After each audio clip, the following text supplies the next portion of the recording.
Thanks very much, Chair. I have some questions for the Property Council. So can I just start with, where did this idea come from?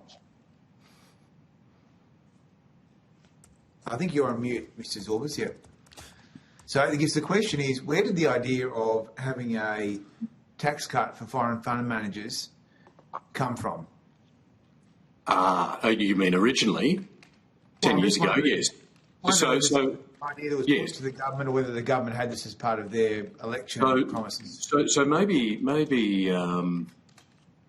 more than a decade ago, the Property Council started to propose a level playing field for build to rent, and I think it was in 2017 that, in particular, the 15% that we would have loved to have seen attached clean to this asset class was boosted up to 30%, so under the previous government. Obviously, that has quite a chilling effect. The asset class, as you know, is 50 years old in the US, maybe 25 years old in a multifamily recognisable scale sense, much younger in the UK, where positive investment settings are geared effectively to create an additional pillar in the housing supply solution. But here, there was always, I think, a sense that the settings weren't quite matching those overseas capital options, or indeed level with other institutional property investment classes.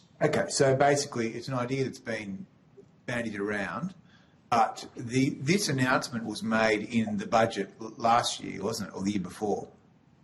Yes, it was last year. Last year, okay. And that was the first time the government announced a firm intention to change the tax settings for foreign fund managers in housing, wasn't it? Yes, not to evoke the spirit of Shadow Treasurer's past, but Chris Bowen had been quite public in his support for levelling the investment playing field back in the day, so that would have been halfway through the last decade. Okay. Certainly that interest from the Labor Party in particular in this mode of investment was there then. Okay, but so basically the Treasurer, Mr Chalmers, announces this in the budget last year, and this is primarily designed to assist. Are they only foreign fund managers that can access this concession? Well, it does apply to withholding tax that goes back to overseas investors, no doubt. Yeah, mainly pension funds and collective investment vehicles of that kind. So they have to be overseas. They have to be overseas. They can't be Australian investors, can they? Sorry, go again. So they can't be Australian investors. They have to be foreign investors. Well, so you can capital partner, obviously, in this environment. Ange, I might throw to you on the detail of how you structure your investments here. I think that's... Yeah, sure. Happy to, Mark. Senator, I think what's really important to understand is that the 15% tax rate for investment into housing is actually already available to Australian investors. So currently there's a difference of 30 to 15 between global investors to partake in the sector. And so really we're talking about an even playing field between international and domestic investors, which in our instance, they actually come together to invest to create this housing. Sure, but this particular measure is designed to cut taxes for foreign investors, isn't it? Well, it's designed to equalise the investment profile of the living sector with the other investment profile. So if they're going to invest in a industrial park, there is no question that at the moment that is a far more favourable return because of the tax settings. They are disadvantaged if they want to invest in creating more. Exactly right. So at the moment we prioritise, or we place a premium on Australians investing in property, and this measure, if it was adopted, would lower the taxes paid by foreign investors. So just so I understand how it works, so effectively your members, and I assume some of your members are foreign investors or foreign fund managers? Yes. Okay.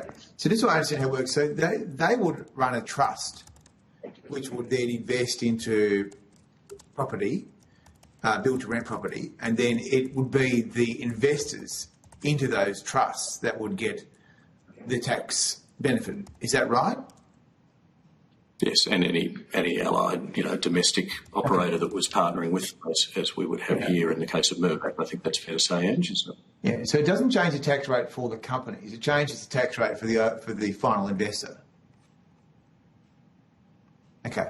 And would most of these investors be a corporate or an institution, or would they be people? Would they be foreign individuals? What's the investment profile here of these foreigners? Yeah, the vast majority, think Dutch pension funds or Canadian pension funds or US, teacher funds. These are, big players that are used to investing in multifamily. So if you think about the multifamily market in the US, it's 12% of the market there. But probably 300 to 350,000 new homes per annum come online on an annual basis in that jurisdiction. That is, of a scale necessary, I think, to attract patient capital. And it's one of the reasons, because we don't have a liquid market here, again, 0.2% of the market, that you would have no interest at the moment from scale investment by super in Australia. Yeah, okay. So we're talking about trying to get effectively foreign investors to finance 100,000 rental houses, which they would own for 10, 15 years. That's the approach that you're favouring. Yeah, what we are proposing is that we would get, as we have over many decades, foreign capital to build homes for Australians. But what do you think about the idea of foreign corporations owning houses that Australians rent? I think the outcomes here are entirely favourable on two fronts. One, the kind of project community essentially that is built for build to rent.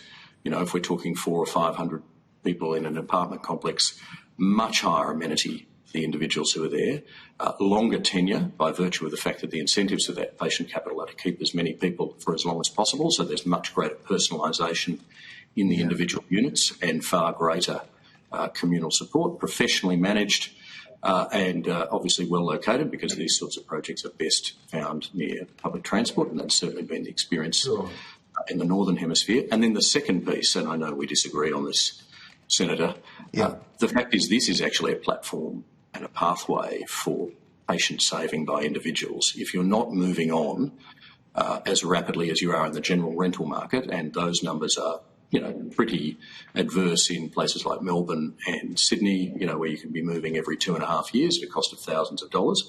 If that money is just sitting there growing patiently under your investment profile, actually build to rent could be a superior pathway to saving for a deposit and eventually owning a home. I understand that we don't agree on this. I just think at the end of the day...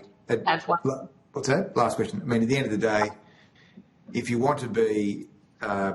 prioritising foreign fund managers to build and to own houses in Australia when so many individual Australians are struggling, I think it's a perverted approach.